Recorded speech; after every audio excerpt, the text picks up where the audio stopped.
everyone, I'm Melissa and welcome back to CloudMom.com.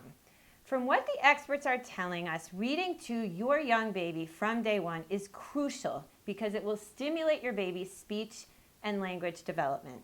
Reading is also very important because studies show that babies and children who are read to tend to read more themselves and to do better in school.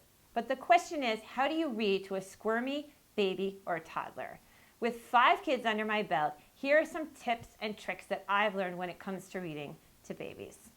Number 1, don't worry so much about finishing the book.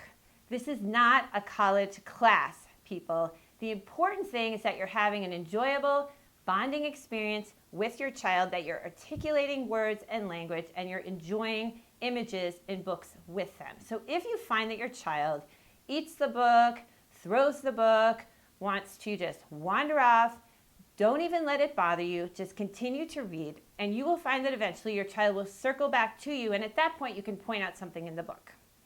It's really about having fun, and you want to make sure it's a totally stress-free and enjoyable experience for you and for your child.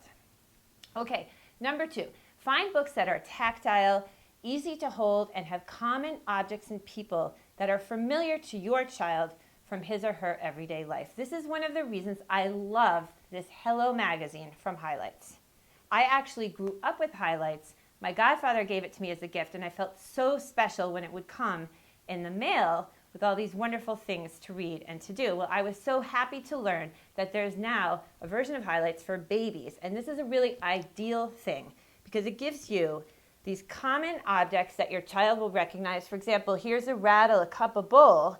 Meanwhile, in the corner, you have helpful tips from experts that tell you good ideas of things to ask your child so that both you and your child are participating in the reading process. Love that.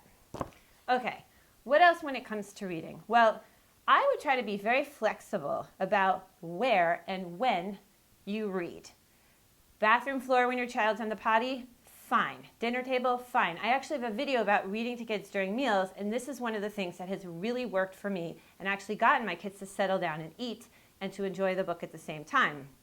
Another really great thing about Hello is that it's washable, it's light, it's portable, and you can very easily slip a few of these into your diaper bag or your pocketbook when you're going out, and you will have them for those few extra minutes when you're on the bus or waiting at a doctor's appointment.